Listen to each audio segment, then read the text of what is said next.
plus quelques morceaux de mosaïque décoratif.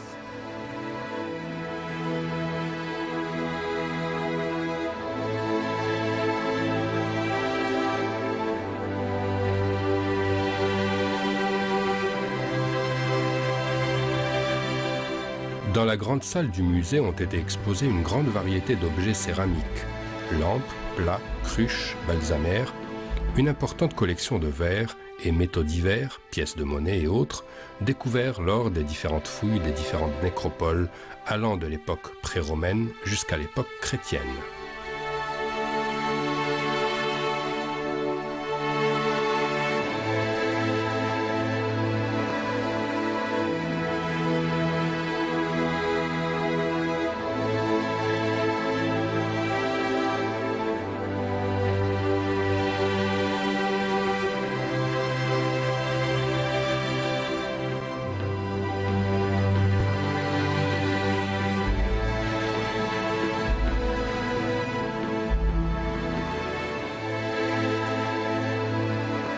Sont également exposés des panneaux de mosaïque, dont les plus importants sont la mosaïque des captifs qui provient de l'abside de la basilique judiciaire de Tipaza et où est représentée une famille de captifs, père et mère et enfants, ainsi que la mosaïque Pax et Concordia, découverte dans la nécropole de Matares à Tipaza.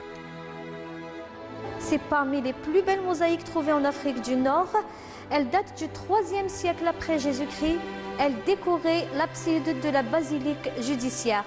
Et ça représente au centre une famille captive. C'est les autochtones emprisonnés par les Romains. On a le chef de famille, sa femme et son enfant derrière, enchaînés, exposés au soleil. On voit très bien l'ombre sous leurs pieds. Le chef de famille nu pour le déshonorer, assis sur son bouclier, ça prouve que c'était un combattant, un guerrier. Tout autour, les 12 médaillons, ça représente des autochtones aussi. On voit bien la tristesse sur leur visage, mais là, sans pouvoir faire quelque chose face à la force de l'arme romaine. Donc, cette mosaïque prouve le succès et la force de l'arme romaine dans la région. Et d'un autre côté, elle prouve qu'il y avait une résistance à l'époque.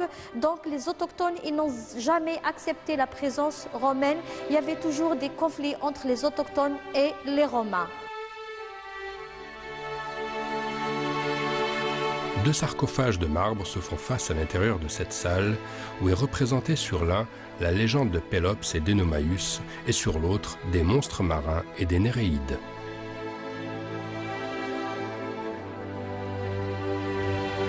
Ça, c'est un sarcophage en marbre qui date du IIe siècle après Jésus-Christ.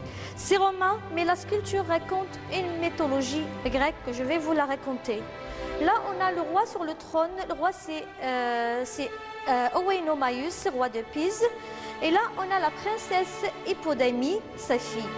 Et là, ces personnages-là, c'est des prétendants qui sont venus demander la main de la princesse. Ça, c'est une préparation à une course de chars que le roi a organisée. Parce qu'on lui avait prédit qu'il sera tué par son gendre, donc il a fait l'impossible pour que sa fille ne se marie pas. Mais un jour, le fils de Tantale, qui s'appelait Pélops, il s'est présenté, la princesse l'a aimé, et se sont entendus avec le cocher qui s'appelait Mercile. Il a saboté le char du roi, et finalement, Pélops a remporté la course. Il a pris la princesse comme épouse et il l'a pris dans son pays.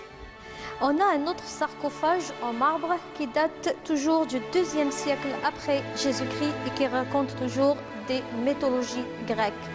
Mais celui-là, c'est un cortège marin qui représente des Néréides, des centaures, des monstres marins, et tout ça accompagnait le mort l'au-delà.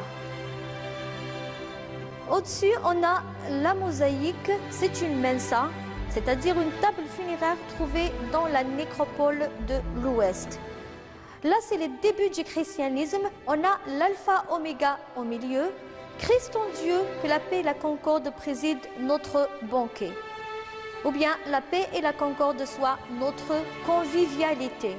Le poisson, c'était le symbole du christianisme depuis toujours et s'appelait Ectus. Ectus est un nom grec. Chaque lettre a une signification et ça veut dire Jésus-Christ, Fils de Dieu, Sauveur.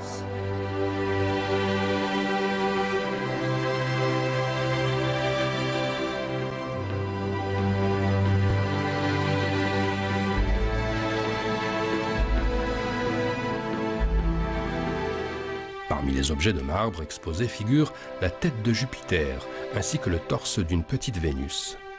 À l'intérieur du patio sont exposées plusieurs stèles votives puniques, ainsi que des tables à mensa de l'époque chrétienne, et plusieurs éléments d'architecture, bases, fûts de colonnes, chapiteaux et pilastres.